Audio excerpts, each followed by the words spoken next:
Let me put you on game. Don't listen to people who lose or you'll do the same. Stop talking to people who don't give a f*** what you saying. Stop spending your money on weed, go hop on a plane. Stop pointing the finger. Guys, welcome back to another episode of the Pursuit of Wealth podcast. Today our guest is Chad Leckington. He is the sales manager at Bishes RV. He's been the top RV salesman for the company 2 years in a row. Now he is running the top sales team with Bishes RV. So we're just going to get to know Chad. He's crushing it in business, crushing it in sales, crushing it in life. So we're just going to get to kind of know his story, how he got started, and kind of what led up to where he's at now. So tell us a little bit about where you grew up, how you got started, Chad. Yeah, for sure. No, first thing, I would appreciate you having me on the Absolutely, the dude. podcast and everything.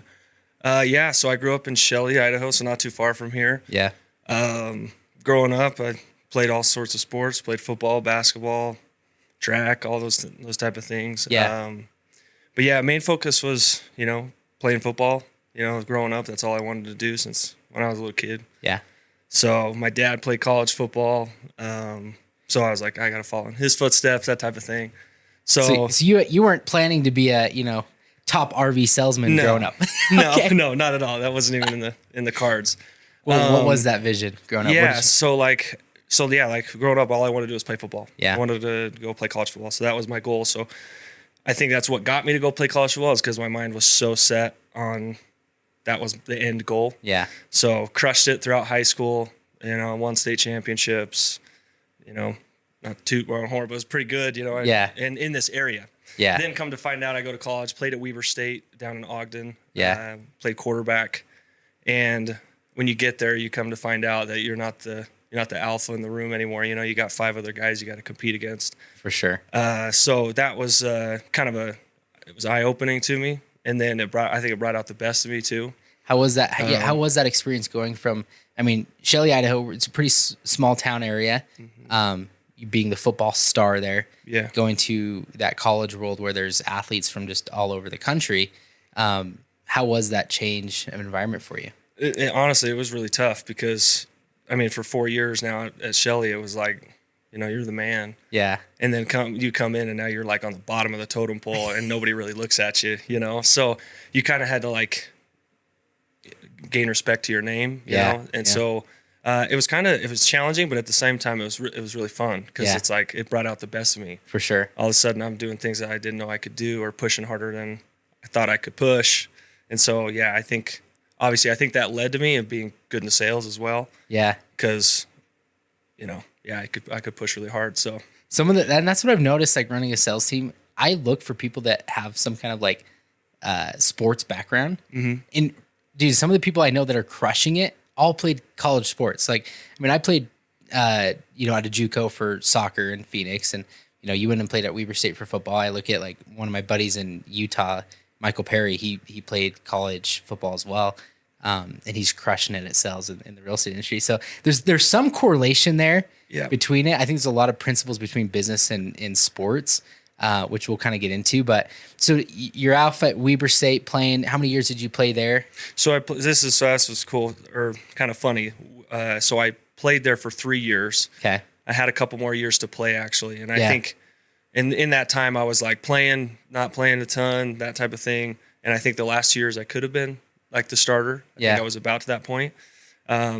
So something I kick myself a lot is that I left early, even though I graduated college. Yeah. So I already graduated. I could come home. It kind of was just a life decision. Yeah. But I still could have played that 2 more years. Oh, okay. And I still think about it a lot. Not that I gave it up, but it was like, man, what could have happened? Yeah.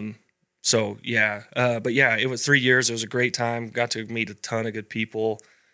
Still have like some of my best friends are from, that time. From that time. Yeah. And they're all crushing it in sales and this type of business and that type of stuff too. So it is funny to see that kids that are, athletes in college and just got that drive. I think it correlates with business. For sure. What caused you to leave early and not play those 2 years? It was a little bit of, I felt like I was doing everything I could to play. Yeah. And the coaches didn't seem that take it that way. And so they played other people instead. And it kind of rubbed me wrong. Yeah. And I didn't have to keep going because my school was done. Yeah. I was paid for, I did my did my thing. But yeah, but at the same time, I look back on it, and now that I am a little older and wiser, it's like I am like, man, maybe I wasn't doing exactly enough to be playing. Yeah. So sometimes when it gets hard, don't run. Yeah. It's more like, okay, look at yourself in the mirror and realize, okay, I could have probably done this much more, or I could have done, something else that they wanted. So something my business coach always says is, it's easier to look through the window than it is to look in the mirror. Totally. And a lot of us, we think that, and you don't know that until you don't know that you're looking in the window, or like not looking yourself directly and saying like, what could I do more, until after the fact when you're like, maybe I was in a similar situation where I only played 2 years in college and then got through my like associates. And for me, it was like, I realized the road to, ultimately, like, you're playing in college if you want to go to the next level. And I realized the road to the next level, it's like I went to a lot of like MLS camps and stuff like that. I'm like, being good, I felt like I was good, but I just wasn't getting seen by the right coaches. And, they'd bring kids to these camps that were like already kids they'd picked. And it's like, even if you made the final 11 team at the camp, which I did, it's like they were still just focused on the kids that they brought into the camp. 100%. And so like, I'm like, this is just too hard. I don't have the connections. And so I gave up, but I look back at it now and I'm like, did I give up too soon? Did I not try hard enough? And it's like, it eats you away sometimes. But now I've kind of carried that same drive into business where I'm like, okay, I gave up that, but now I want to be the best at what I'm doing in sales. That's what I was going to say, because even though that happened, I think it's helped me with where I'm at now. Yeah. Because there's been many times in the past where during sales, or during selling RVs, it was like, I could just go do something else. Yeah. And it's like, no, put your head down and just keep grinding and see what happens. And when I did that, good things happen. And so I'm like, okay. And I think back to, it's like, and you probably the similar way, it's like, even though you gave up, or you wonder what could have been, I also look at it as like, maybe I would still be chasing that dream, making like, like you're a semi-pro soccer player only makes like 30 grand a year, if that. For sure. So it'd be like, what would my life look like if I was still pursuing that? Could be totally different, Yeah. Like I think about that. I would never came to Bishes during this time. Yeah. And I wouldn't have met the people I met and made the money I've made, all that type of stuff, if I wouldn't have left. To put you in the financial situation, the life situation that you're currently in, this early on in your life. So it's like, even though you kind of regret some of that, it's like everything kind of happens for a reason. And I feel like I'm still in the best position that I could be in. Exactly. Given the path that I chose. Yeah. And I think if you take stuff like that happens, and just use it as life lessons instead of something that you always thinking about and talking about. Yeah. It's just going to bring you down. Yeah. I meet people that just talk about their, oh, back in the day I did this, and it's like, cool. It's like, get past that. For sure. What are you doing now? Exactly. It's like, focus on like, it's like, great. It's a cool trophy you got there, but like, what are you doing now? Yeah. And so that's where I try to, I'm like, sometimes I dwell on it, but like, I'm just like, focus. What are we doing now? What are we going and chasing after now? So, okay. So you leave college, you move back to Shelley. Yep. Me and my wife just picked up, moved back. Okay. Really had I graduated at that time. So I graduated with a degree in professional sales. Okay. Which was only a couple universities that actually offer that. I was going to say, when you first told me that when we became friends, you're like, degree in professional sales. Like, is he pulling my leg? Is that an actual degree? It's real. So that obviously correlates well with sales because it's in sales. Yeah. But got a degree in that. We moved back, really had no idea of where I was going to work, what I was going to do. And I remember growing up, there was a RV dealership that was in Shelley called OK Trailers. Okay. And a bunch of dudes that were working there were in my family's ward and things like that seemed like they did really, really well for themselves. Yeah. And so I was like, man, maybe I'll get into that. So I went over to Bishes and just walked in and said, hey, I'm looking for a job. Really? Went in to just go right into the sales program of theirs and just started going. So did you know anybody there? Nobody. You just decided like, hey, people in RV sales that seem like they're doing okay. Yep. I'm going to go talk to Bishes. Yep. Wow. I wish a sales guy like you just came into my office and was like, I want to sell real estate. I was a little desperate, because we moved back. We didn't have much. It was like, I got to start working. Yeah. So, but yeah. So what year was that? 16. Okay. How old? So you were? I was like 21. 21. Okay. Yeah. 21. Okay. So walk us through that first year in sales. So yeah, so I got there. They just brought you on, right? They're yeah. like, So I went and interviewed and they were like, I mean, I look back at it now and John tells me he's still in management and he goes, dude, when you walked in and, interviewed, he's like, dude, this guy wants to work here. Not saying that, he's just like, I'm surprised that you just walked in and, we don't get people that walk in to do that all the time. So, but yeah, so he hired me. I started, it was in May. So I only got like a little bit of sale time, with training, because they actually do a pretty good like training program and send you to Washington for certain RV sales. So I could say that has a lot to do with the success I had too, is I had really good management and put me in training programs that they had. But so you only had a little bit of the peak season your first year. Yeah. So I only sold I think 40 or 50 RVs, which is not bad, from May to whenever, November, if it's slowing down. Yeah. But then that next year I sold over 100 units, made over 100,000 pretty quickly. Wow. Yeah. And I didn't think it was real, You're like, what is this? I was like, wait, what? It just happened. So yeah. And then all the people that I was around too pushed me really hard. Yeah. But yeah, and then the year after that, it just doubled. Wow. And the year after that, tripled, just kept, just. What was so year 3 tripled essentially. Yeah. Year 4. So what was your highest years in sales as far as units before you transitioned? My last year, I sold 230 trailers. Wow. In 1 year. That's insane. Number 1 in the country. That's crazy. Yeah. What do you feel like, what was making you better every year? Like that you were doubling your sales volume? Well, then again, so going back to sticking to it and not giving up. So I had how many years at that point? Like 4 years or 5 years of selling. Yeah. And so I've built a pretty good book of business now that I got people that trust me and want to come back and buy from me and that type of stuff. And when people in RVs or in sales, if they don't take it as a career, and they think, oh, I'm just going to go sell and make my money and then, that's it. Yeah. It's like I took it as a career. And so I focused on referrals, B-backs, that type of stuff.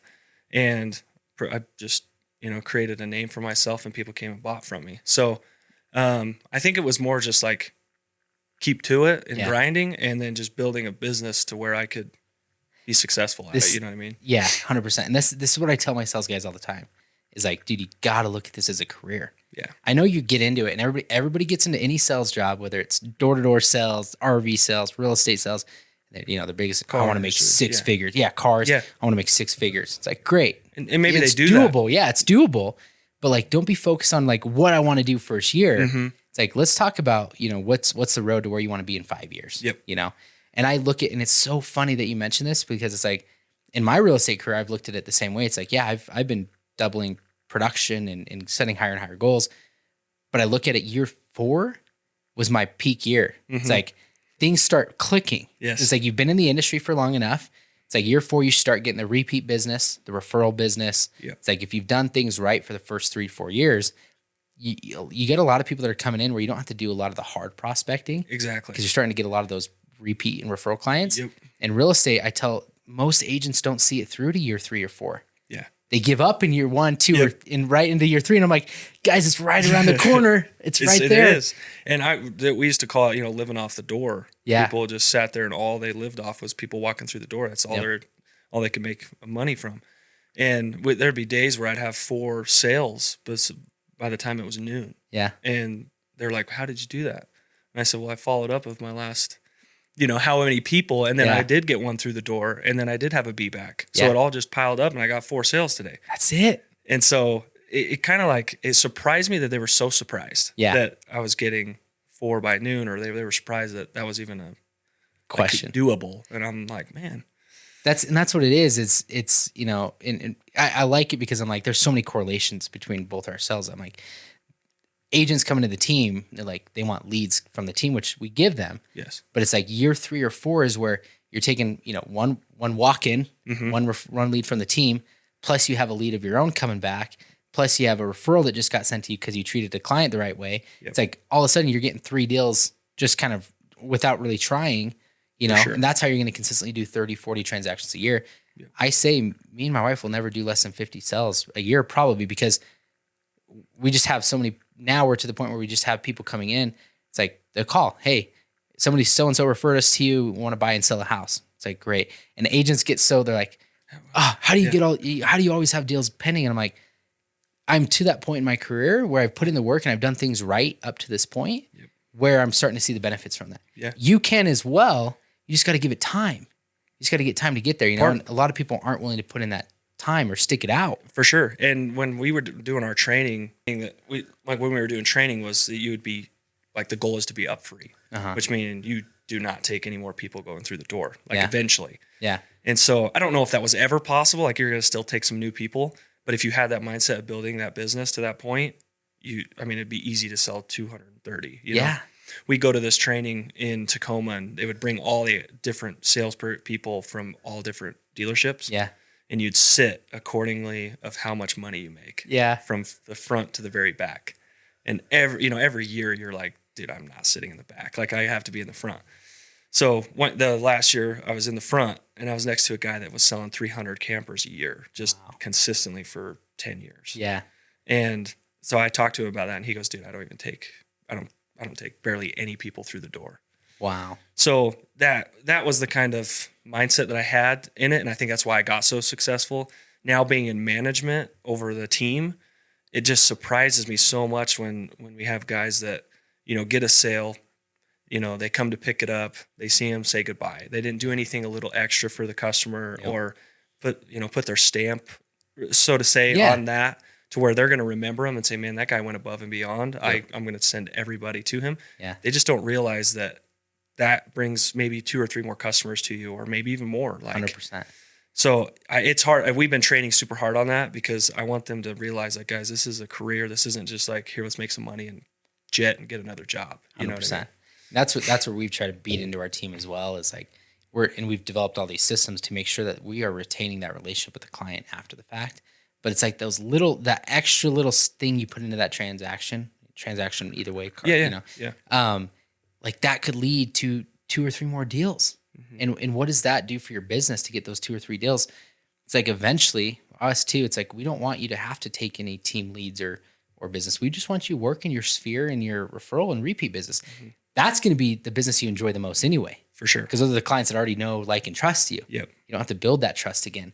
But I've seen you've taken calls from clients that have bought RVs, and they call you about they got a flat tire, Yeah. But that's so important that they trust you, that you're their first call. For sure. And I listen to some of our sales guys, and they're mad about those calls, or they're frustrated when a customer calls them and they have an issue or something. It's like, dude, they somewhat trust you. That's why they're calling you about it. And if you go above and beyond and help them figure that and solve the problem, they're going to go, man, anywhere else I would have bought, that guy wouldn't have helped me do that. Yeah. And now all of a sudden, 2 years later, if they're going to come back and trade in, get another one. They're going to go right to you. Yeah. That's what you want. So I tell them, like, you want to be the expert for everything. I hope my clients call me, whether they need painting done, they need electrical work done. Like, they call me and I can refer them or connect them with the right person. You know, I want to be that person for the clients. Because I know that's what leads to future business. Funny story. We were actually camping during 4th of July. Me and Kaylee are riding a Razor out, and we run into this couple that's on another Razor. Yeah. They got Bishes sweaters on. And I we come up and they're like waving us down, and he's like, and then he sees who I am. Yeah. He's like, oh my gosh, the most perfect person I could talk to right now. He's like, my slide won't go in. Okay. So he's like, has an RV issue, and he was just going to go ask somebody, I think. I don't know. I didn't know how he knew it was me. But so anyway, I get somebody up there to go take care of it and get it all fixed. The guy's bought like 5 campers from me since. Yeah. So in that moment, it was like, I'm with my family. It's going to take me a couple hours to get a hold of somebody. I had to go get cell service, all that. I could have easily gotten, hey, let me, don't do it. You know what I mean? I'll have to, get back to you when I get back in the office on Monday. Yeah, exactly. So I look at little things like that. Yeah. Easily could just, boost, your career and it's like, don't look at it as just the current value of the transaction. What is the lifetime value of that client if you treat them the right way and do the right things? Exactly. So now, so you've transitioned, you were a top sales guy. One thing I did want to touch on, because when you told me that initially, you told me the story about you'd go to a training and they'd seat you from like front row, the people that made the most money to the people that made the least money, essentially. Mm-hmm. That is the most savage thing I've ever heard. Imagine going to a conference and having to like like nobody knows exactly what you made, but they have a pretty good idea that, oh, I made more than that guy, or oh, he made more than me. You know, that's just very interesting. I mean, I might start seating my agents based on their production here. I think the reason he did that was so that the people in the back could focus not so much on him and the training, focus on how people like me that were in the front, how we did our business, and like could come and ask us questions and like learn from us. Because maybe some of those guys in the back, that's their first year, like me, I would have been, I was in the back. Yeah. So now if they can come up and talk to us, and it was funny because one of our sales guys saw, there was another guy, Cade, that was with me, and we were both in the front. Yeah. And a couple of our guys were in the back. And at night we would sit at the lobby of the hotel. Yeah. And we would pick this guy's brain that was a sales guy over like back east. And he was like the number one in the country at that point. Yeah. And me and Cade were sitting there for hours and hours and hours at night in the lobby. And they'd come up to me like, why were you talking to him for so long? It's like, because he's the best. Yeah. I want to learn from him. Like, you know what I mean? Yeah. And so it was funny now he saw that and he's like, okay, like, then you could see he's going to talk to other guys. And so it's that, it worked out really well. I mean, it was savage, but it was like, it is savage. But I think to your point, like that is so smart, because it's like, it helps those that are in the back, like, know who are the top performers that I should go talk to or network with and figure out. They're like, oh, Chad's sitting front row. Like, I better go talk to Chad, figure out what's working and not working. Like, why recreate the wheel? He knows some word tracks or whatever, that you guys go through that are performing. Yep. And maybe he can help me with a few objections that I'm seeing. Instead of everybody trying to bombard the speaker. I think it's actually a great idea. Yeah, that's so interesting. I wish conferences that I go to, I wish they were all like that, because I'm always constantly looking for like who is outperforming me, because I want to talk to them. Yeah, but I never really truly know who's outperforming me at a conference, because you're all just yeah. So it's like I think that's super cool. So you go from being top RV salesman 2 years in a row in the country, essentially, to now running a sales team. How was that transition? Because essentially you go from caring only about you and your own production to now running a team. I thought it was going to be tough. I mean, it still is tough, because back then, I mean, all I had to worry about was myself and just, do it. But now being in management, it's like you gain a certain satisfaction from the job of like, I'm helping these guys, create lives that maybe they never thought they could create by helping them make the money they can make. And it's just cool, because we got 10 guys, 10 sales guys, and there's 3 other guys there's 4 of us that manage the team.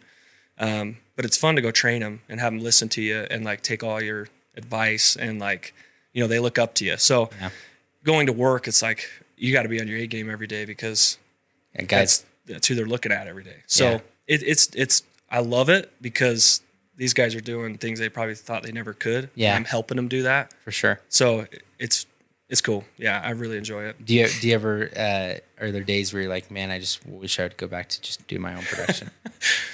Yeah, but I don't.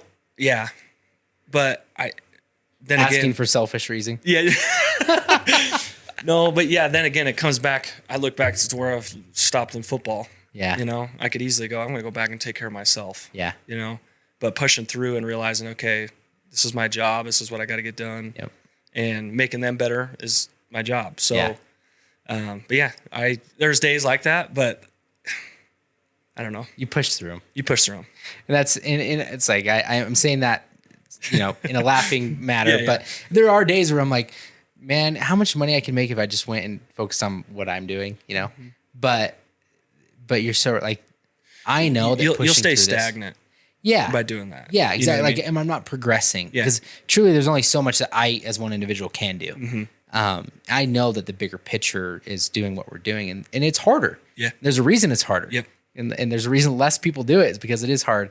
And so I'm like, you'd focus on that, and you're so right. Like, you do get this satisfaction from leading a sales team, where like, I get a house under contract, whatever. It's what, who cares?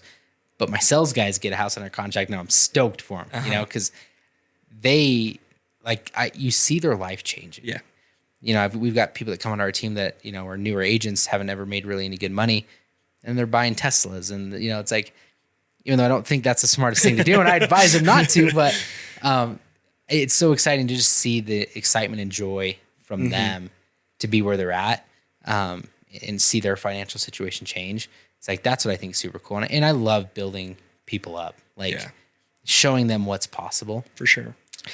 Obviously the hard thing with sales, and I don't know how retention is with your guys' stuff, but it's like building up sales guys and leading a sales team and then seeing some of those sales guys leave. That's probably the hardest part about running a team. We've had door-to-door sales guys, managers on the podcast, and I'm just so intrigued by different management styles throughout different sales teams, and like what's working, what's not working. Because you guys are running the number one sales team for Bishes, right? What is working for your guys' sales team? Like, why are you the top performing sales team? It's a good question. I think it really comes back to culture. Yeah. Of like it's funny because we'll have people from, up aboves to trainings to like manufacture, like Jayco reps. Yeah. Like will come to our dealership, and then they'll come to us before they leave, and they'll do a training with our guys, and they'll be like, your guys' culture is just different here. Like I go to that store down in Twin Falls or wherever, and it's like, you guys just have a different culture. Yeah. It's like everybody's just happy, and like, so I think we really try to be, to a point, friends, and just like enjoy each other in the time, because dude, we're at work way more than I am with my family. You know what I mean? Yeah. So you got to enjoy who you're with at work. So I think we try to, bring that culture there, and I think that's why they're so successful, because they want to be there. Yeah. When if agents or salespeople, if they don't want to be there, you're not going to get the best out of them at all. No. They're going to see every reason to go home. Yeah. So I think that's probably our number one thing, and then we have a good time when we're there. Yeah. So it's funny because these guys came up from on the board of directors. They walked in, and we're having a full-on fantasy draft. Yeah. And people got jerseys on, and just like, we're going to town, and they're like, they walk in and they loved it. Yeah. But some people could have thought like, man, these guys aren't working, why aren't they trying to get deals? It's like, no, we were enjoying each other. And that's why we're so tight knit. And we're like a football team or a basketball team or anything like that. We got each other's backs. We're going to push each other. Yep. So it was, I think that's what makes us so good. Yeah. No, and there's so much power to that. It's like, because that's kind of how we run our team as well. It's like, we're big on culture. We're big on the family aspect of the team. We go to a lot of team dinners and team lunches and team retreats in Arizona. And we go to, rented a cabin and went on a team camping trip. And like we're really tight knit, and we're doing those things. And some might look at it as like, man, all they do is like, hang out and have fun together. It's like, no, but we're putting in the work as well. For sure. It's like, and it's finding that healthy balance of fun and getting together and being friends, and then also making sure you put in the work. Cause like, there is some sales offices that are different. They're ran different. It's like, you come in, you sit in your office, and you just hammer out calls, and then you go home. And like, you don't have that culture. For sure. Which some people can do good in that. Like, there is production done there. But it's like, long term, like, do those people, a lot of those teams that I see that are like that, they do produce high numbers, but they have a high turnover rate. Because like, you can only do number that one so thing is long. you're going to get those guys to do it maybe for the year, and then they're going to leave, and then you're going to have to keep training and redoing it, filling that pipeline. Yeah. Me and management has done it really well, but we do it really well. Is we're getting these guys ready to take our spots. Yeah. And so we try to build them up as much as possible and let them learn and grow into the business, so that they feel like this is a career rather than I'm just a sales guy. Yeah. So, but I think that's why we're successful. And I think that's why you guys are successful as well. I think that's why a lot of people are, is because they have a tight knit group. It's what people, I think times have changed. Like, people right now seek culture. They seek they want to be part of something. They want to feel like they have a connection within their workplace. Cause you're right. We spend so much time around the people that we work with. You've got to enjoy that. Yeah. And you get so many people that are like, quit, don't work the 9 to 5 right now. And don't do this, don't do that. It's like, I get what they're saying, but a lot of that is just because their 9 to 5 is just, they're in an environment that they don't enjoy. It's like ditching the 9 to 5 to come to real estate trust me, you're going to work a 9 to 9 now.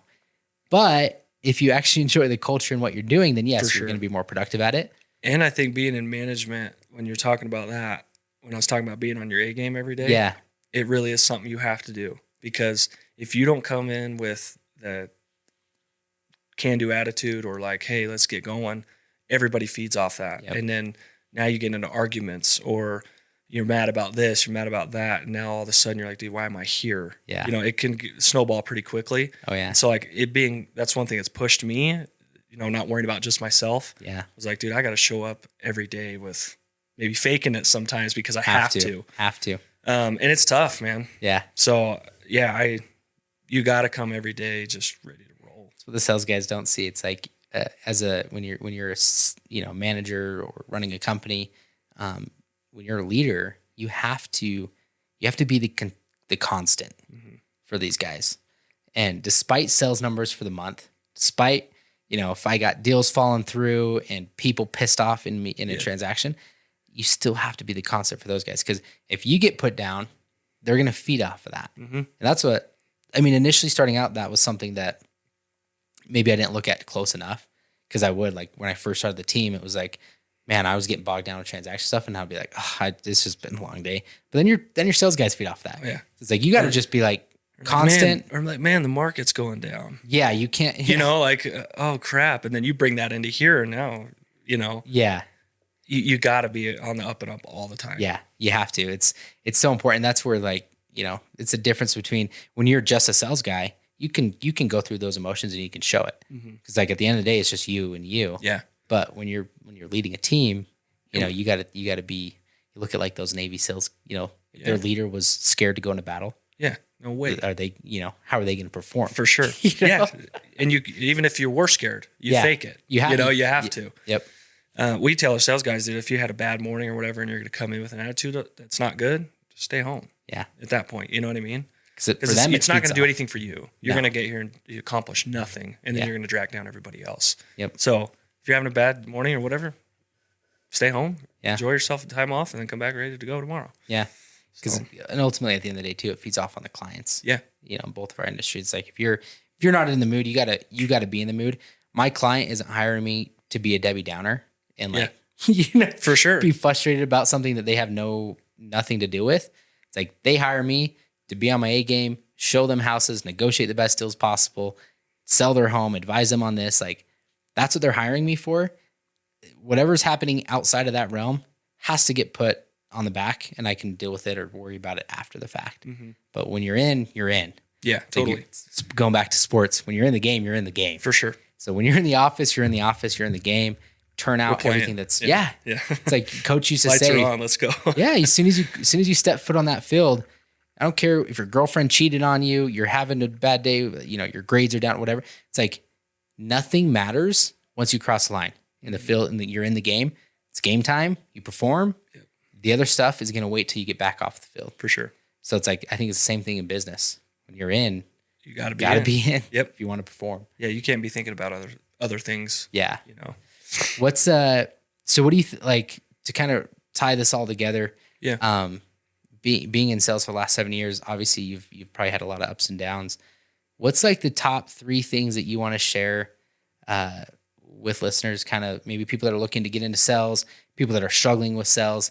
You know, what are the top 3 things that you've learned or taken away from the last 7 years being in sales? Probably the number one thing is we've been trying to do with our sales guys too is going back to the career thing. You're the professional at it. Like this is your career. So when I always say this, when you go into the doctor and you're sick, you don't go in and say, hey, you know, I hurt here and here and here. And you tell the doctor kind of what you have. Like, hey, I feel like I have the flu. And the doctor just goes, oh yeah, I think you have the flu. Yeah. Let's give you a flu shot or whatever. It's like, no, he's a professional. He's going to say, no, sit down. Let me do my thing. Yeah. You know, yeah. I'm going to do my test. Oh, you actually have this. Yeah. We get people that come in that think they know RVs and they think they know what they want and all this stuff. And our sales guys just eat into that and just get pushed around. Yep. And so when you're the professional, you say, no, we got to do it this way. And I sell an RV. I know what an RV is. Yeah. You know, like I know how they're built. I've been to the factories. So you got to have that confidence, I feel like. So if you're not getting sales right now, or you're having trouble in sales, look at yourself, and maybe you need to learn more. You need to know more about your business than they do. So get back to the drawing board and start learning. So that'd be something I would say, number one thing, if you're not doing good in sause right now, that's what you got. I want to touch on this point because it's like everything you're saying, it's like, this is an analogy that I've used for my sales guys about the doctor. Yeah. Cause it's so true. It's like, if you're not succeeding, like you're probably not confident enough in what you're doing. Mm-hmm. You going back into the doctor situation. Like if I go into the doctor and let's say, I've had ACL surgery twice. Yeah. If I met with the surgeon and I was like, he looked at my knee and was like, well, Anthony, what surgery do you want to do? Yeah. I'd been like, I don't know. That's what you're supposed to tell me, right? Fix it. I don't know. Yeah. But no, when you go to a doctor, they ask you questions. Yeah. Where's the pain? Where does it hurt? You're looking for pain points in that person's life. What RV is going to best fit them based on their needs. Exactly. You're getting questions. Yeah. Okay. You're jotting down the information. And it's crazy to me that a customer will come in and not like that. Yeah. They get mad when you ask questions. It's like, I'm just trying. You came into here. Yeah. I'm trying to help you find the right RV. So the more you tell me, the more I can help you. You know what I mean? I look back as like, they've had that many experiences at dealerships that they've gotten that poor of service. Yep. That they realize that they don't want to do that is almost sad. Yeah. Because they're not getting a good customer experience if they're not. Yeah, and we get that in real estate too. Like, I already know what I want. It's like, what? Man, they must have been like, they've worked with some really crappy agents where it's like, I'm just trying to learn more so I can prescribe you the best home possible or find you the best home possible. Yep. But a lot of agents are so scared to tell clients what to do. But at the end of the day, most clients want to be advised. For sure. That's what you're the professional at the end of the day. Exactly. So it's like, but it's hard for a lot of agents and sales guys to get that confidence level up. And it comes over time. For sure. Because the more conversations you have, the more you're comfortable you're going to get. But if you've been in it for 2 years, you should know 100%. And really, like when I got into real estate, it's like I wanted that year one. And so like I tried to learn everything I could about real estate. And people are like, how'd you do so well your first year? I was like, because everything I did was real estate. I would go home, watch real estate videos. I'd watch real estate sales guys. I'd watch, market videos. And then I would repeat things that I heard. Yeah. Be like, well, this guy's good at, he's selling a lot of real estate and he's saying this is what's going on with the market. I'm going to take pieces from that. And then I'm meeting with a client. What's going on with the market? Well, and I'd rattle off what this guy was saying. It's like, cool. That's what I had to do year one. Yeah. Because I didn't know a ton. It's like now obviously I've been in it for 5 years. I've got a lot of my own formulated thoughts. Like I can rattle that stuff off, but you got to just dive in and like, if it is your career, dive into it and be into it full time. Exactly. Like everything you're doing should be about being better at your career. You know what I mean? 100%. Yeah. Like I'll go out and take a turn from a sales guy and they'll be like, hey, this guy's not even close, or, you need to come close it or whatever it is. So we'll go out there and talk to him. I'll talk to him for 20 minutes. It'll be great conversation. It closed or not closed.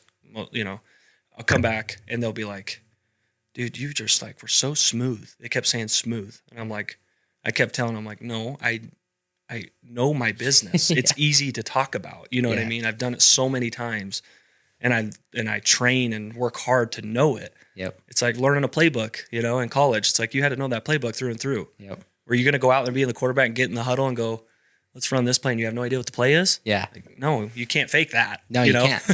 You're going to fail. I tell myself, they'll come to me with an objection and I'll like, well, I'll rattle off my response to this, how I would handle it. How do you do that? Like, well, it just comes from like having enough conversations that I'm comfortable. I know how to respond to these things. And I'm telling you, like, go back and listen to your calls. Yeah. Because we have, most of your calls are recorded. See what you did wrong. Write down notes. See what you could have done better the next time. But that's what's different between a lot of the top sales guys and the sales guys that are just kind of average. If you're focused, if you want to have a killer year one and not wait for 2 years of experience, it's like dial in your focus, go back and listen to all your calls and try to get better every single day. Yeah. Instead of just trying to let it happen over time. Exactly. If something went sideways, you didn't get the sale, whatever it was, go sit back down and go through what you did. Yeah. And go, man, I need to get better at this, and this, and realizing, okay, if I would have done that, I probably would have got the sale. So that's on me. Yeah. Okay, I need to work harder and train harder. Yep. 100%. What's number 2? What's your second thing of advice? I would say on like that side of it, being able to take some criticism or constructive criticism. Yep. Because a lot of people, you know, if I was playing football and Tom Brady was giving me some, you know, constructive criticism, I'm going to listen to him. You know what I mean? Yeah. So not saying that it has to be for me or anybody else, but if they've done it and they've had success at it and they're giving you some, you know, some criticism, take it. Yeah. And be like, okay, I can get better. He's right. I can go sit down and go do this. Yeah. Because a lot of times you do it and they get mad or I did say that when you actually didn't say that, you know, and things like that. So I'd say that would be my number 2, is it being able to be strong in that way of just be like, okay, I can take that and realize that I can get better. I'm going to go get better. And then the next time it doesn't happen. And then I took it as like when I was in management, he'd tell me like, you know, tell me something like that. Be like, dude, you did this totally wrong. You said the wrong stuff. I'm like mad. But at the same time, I went and changed it. And the next time I had a customer and that thing came up, nailed it. Yeah. And then I'd go give it to him and be like, anything you got? You know, like trying to push it back at him because I wanted to be the best. Yeah. So that'd be my number 2, is just being able to take some criticism and get better at it. Which is put down the ego, take some criticism, knowing that it's for you to get better. You know, a lot of people struggle. A lot of salespeople struggle with that because a lot of ego in sales. Yeah. But it's like if you're in it, if somebody's teaching you and they're willing to take the time to teach you, take that in. And maybe you're not going to take all the criticism as like stuff that you're going to implement, but listen to it and decide what you can take from it, you know? Yeah. Okay. What's your final thing? Final thing. Lesson you want to share? I just watched, can't remember who said it. I'm going to be terrible, but he talked about, you know, every morning, 3 words that ring through his head every morning, and it's execute, execute, execute. He was a Navy SEAL, and you guys can watch it or whatever. But since I've watched that, I'm going to put that as my biggest one, because you got to wake up every morning, know that you have to execute that day. 100%. Because he talks about how you're going to let down your family, your employees, all those type of people if you're not executing. Yeah.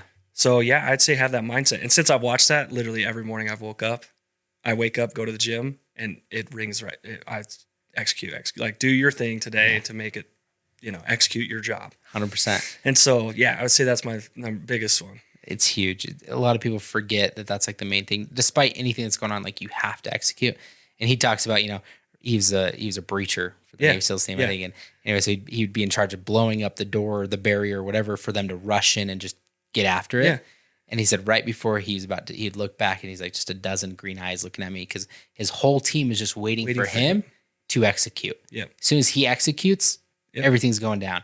And so it's like, if you're not doing that and you're not ready to execute, he's going to let his whole team down. Yeah. You think about us, it's like looking behind us. It's, you know, if you're scared to make your calls, scared to do your follow-ups, look behind you, and who's looking at you? It's probably your family. Yeah. You know, your wife, your kids.